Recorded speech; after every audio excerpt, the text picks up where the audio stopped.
இப்ப first night நாங்க உள்ள போகும்போது கூட யாரு அவ டெய்லி பாக்குறோம் தானே அந்த மாதிரி தான் ஒரு ஃபீல் தான் எனக்கு வந்துச்சு. சார் சிரிக்காதீங்க, நான் உண்மைதான் வெக்கப்படுறேன். என்ன பண்ணப்போ உங்களுக்கு தோணுச்சு? இதுக்கு சொல்லாதப்பா. முடியாது. சொல்லாதீங்க. யாரா இருந்தாலும் தைரியமா சொல்ல பாருங்க. காதலால் ஒரு இடத்தை அடைந்தவர்கள், அந்த காதலின் வழியாக தங்களுடைய பார்ட்னர் ஒரு இடத்துக்கு உயர்த்தி சென்றவர்கள். ஆனா ஒரு கடினமான நேரத்துல எதுனே தெரியல, அது எங்களுடைய டின்னர் டேட் மாதிரி இருந்து நாங்க இதை சாப்பிட்டோம். மறக்க முடியாத ஒரு மீல். கல்யாணம் ஆன புதுசுல எங்க கையில எந்த காசுமே இல்ல. இருக்கிற காசுல ஓகே நம்ம சென்னை வந்துட்டோம், இப்படியாச்சும் நம்ம பொழைக்கணும் மெட்ராஸுக்கு வந்து எப்படியாவது பணம் சம்பாதிக்கலாம்னு பார்த்தா அப்படின்னு வரும்போது கையில காசு இல்ல, ரேஷன் இல்ல வீட்டுல. என்ன பண்ணாங்க, இருக்கிற அந்த 200 ருபீஸ்ல ஒரு கேஜி அரிசி வாங்கி அதுல நம்ம கஞ்சி வடிச்சு குடிச்சோம். என்னமாடா நீ? நிச்சயம் பண்ணிட்டு பொண்ணு பார்த்துட்டு போயிட்டாங்க. அவங்க டிரைவரா இருக்காங்க. அப்போ வெறும் சாப்பாடு மட்டும் தான் கொண்டுட்டு வருவாங்க.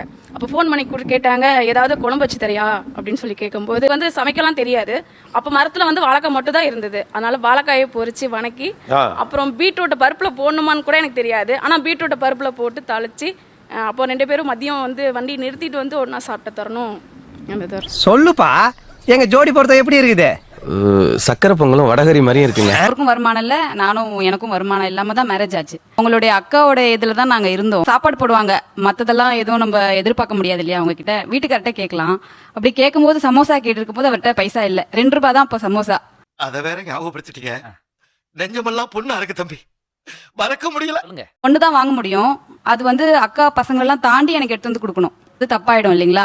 அதனால அவர் என்ன பண்ணுவாருன்னா, ஒரே ஒரு சமோசா மட்டும் பேக்கெட் பண்ணி அவரு கூட இருக்காது, எனக்கு மட்டும் தான் இருக்கும். அங்க இருந்து அப்படியே மேல போட்டாருன்னா மொட்டை மாடியில விழுந்துரும். எனக்கு கொஞ்சம் சிக்னல் கொடுத்துருவாரு, போய் மொட்டை மாடில எடுத்துக்கணும். ஆமா.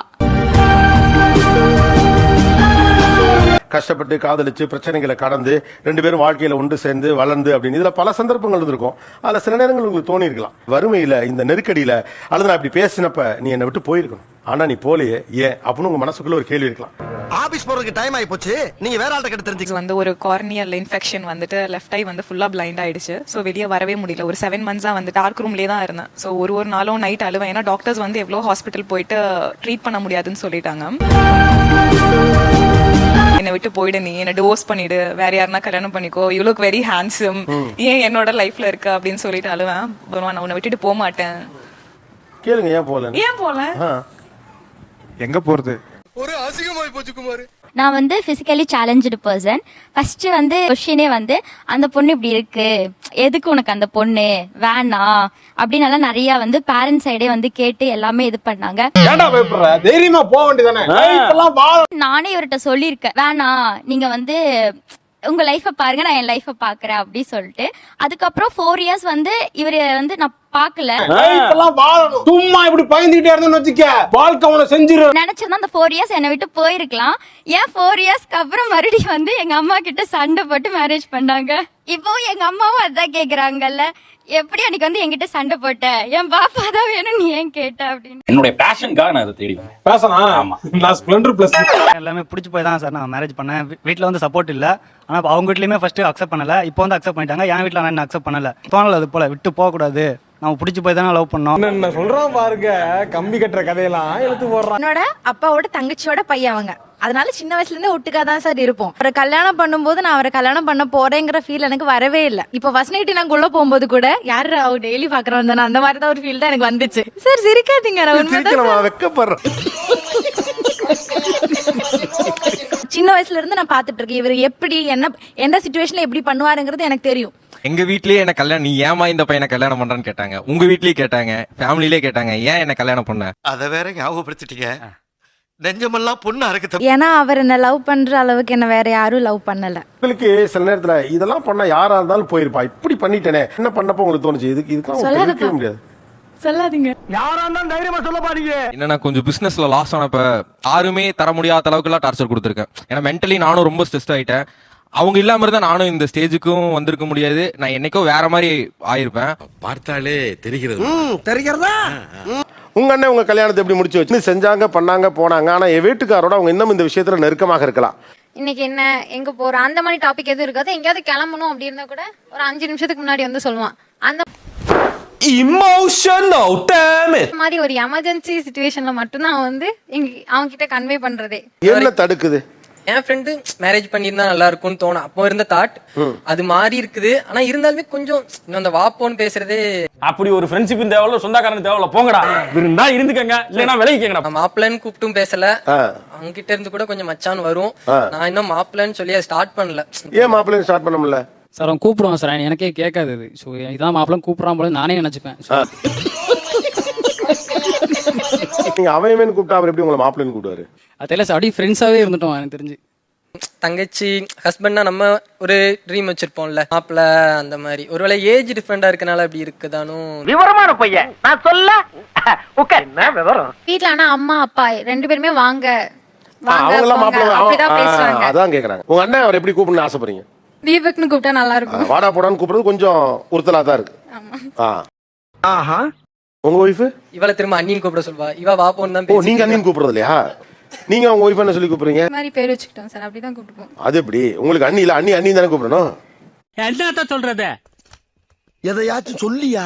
சேம் ஏஜ் தான் சார். நீங்க வயசு குறைவா இருந்தாலும் நீங்க அண்ணி தானே கூப்பிடணும். வீட்ல இப்படிதான் நார்மலா போயிட்டே இருக்கும். அவளுக்கு நிக் நேம் வச்சு கூப்பிட்டாலே பிடிக்காது. நான் நிக் நேம் வச்சு தான் கூப்பிட்டே இருப்பேன். யாருக்கு? அண்ணிய. இந்த அவனது அவங்களா? ஆனா நீங்க யாருக்குமே எதுவும் கொடுக்கறது இல்லையா இருக்கு. இவரு அவன், அவனும் அவன், அண்ணி அவ. வாப்போன்னு கூப்பிடுறது, பெட் நேம் வச்சு கூப்பிடுறது, அந்த மாதிரி வரதான் சார் செய்யுது. அதான் வர்றது அவங்களுக்கு உறுத்துது. உறுத்தல் இருக்கு. அண்ணின்னு கூப்பிடுறேன் சார். அதான் நீங்க எந்த ஊர் நீங்க சொன்னீங்க? திருநெல்வேலி. திருநெல்வேலியில மதனியா அண்ணியா? ரெண்டுமே கூப்பிடுவீங்கல்ல? கூப்பிடுங்க அண்ணி கூப்பிடுங்க. அண்ணி அண்ணிங்கிற பேர்ல வந்த வில்லியே இருக்காங்களா? வாங்க அண்ணி வாங்க அண்ணி. அண்ணி நின்னுகிட்டு இருக்காங்க. நின்னுட்டு பேசுவாங்க. நின்னுட்டு பேசுவாங்களா? இது என்ன மரியாதை? எந்திரி நீ முதல்ல. அண்ணி உட்காருங்க. போய் அன்னிக்கு தண்ணி எடுத்துருவா.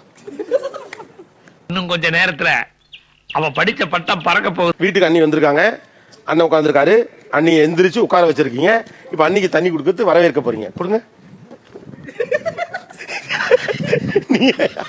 இப்படி ஒரு காட்சி உன் லைஃப்லயே பார்த்தது இல்லையா? நீ ஏமா பொசுக்கு எந்திரிக்கிற? உனக்கு ஏதாவது பண்ணலாம்னு நினைச்சா நீ விட மாட்டேன் போட்டிருக்கே. சார் இதெல்லாம் சேவ் பண்ணி வச்சுப்பா. அதுக்கப்புறம் இதே தான் ரிப்பீட்டடா ஸ்டேட்டஸ்ல போடுவா. தண்ணி போதுமாமா? அப்புறம் டம்ளர் கையில வச்சிருக்க, கொடுத்துரு. என்னை வச்சு ஒண்ணு காமெடி பண்ணல. சொல்லுங்க அண்ணி. அண்ணி இனிமே உங்களை பேர் சொல்லி கூப்பிட மாட்டேன். அண்ணி போயிட்டு வாங்க. நீ அவ்வளவுதான். இன்னையோட உறவு அந்திருச்சுன்னு வச்சுக்க. மூஞ்சில முடிக்க மாட்டேன். சொல்றேன் கேட்டு போங்கயா. போதும். ஏய் தண்ணி கொடுக்க நினைச்ச இதை போவேல கொண்டு போய் வச்சுட்டு போன்னு சொல்லுவேன். ஏன்னா ஏன் முண்டாட்டி கேட்பாங்கன்னு நீங்க சொன்னீங்க. இப்ப அவங்க சொல்றாங்க அண்ணி இனிமே உங்களை பேர் சொல்லி கூப்பிட மாட்டேன், அண்ணின்னு கூப்பிடு அப்படின்னு சொல்லிட்டாங்க. அப்ப நீங்க மாப்பிள்ளைன்னு கூப்பிட்டுருங்க. இதெல்லாம் நான் சொன்ன சிரிச்சிருவாங்கப்பா. நான் சொன்னா மட்டும் உங்களுக்கு மாப்பிள்ளைன்னு கூப்பிடுறதா பிரியமா? மாப்பிள்ள என்னோட லவ் மேட்டர்ல வந்து நான் சஃபர் ஆனோடதோட என் மாப்பிள்ள கொஞ்சம் சஃபர் ஆனாப்ல. சாதிக்க பிறந்தவன்டா இந்த சக்கரபாண்டி, உன்னை சோதிக்க பிறந்தவன்டா இந்த வெற்றிவேலு. அவங்க வீட்டுல ரொம்ப அகேன்ஸ்ட் பண்ணாங்க.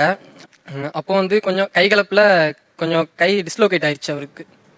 யார்? மாப்பிள்ளைக்கு. எங்களை 2 பேர்த்த சேஃபா அனுப்பிவிட்டு அவங்க லாக் ஆயிட்டோம். ஓ ஏன் திமுங்களா?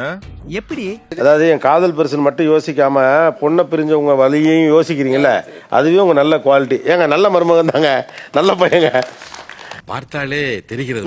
தெரிகிறதா? ஹாப்பியா? ஹாப்பி தான்.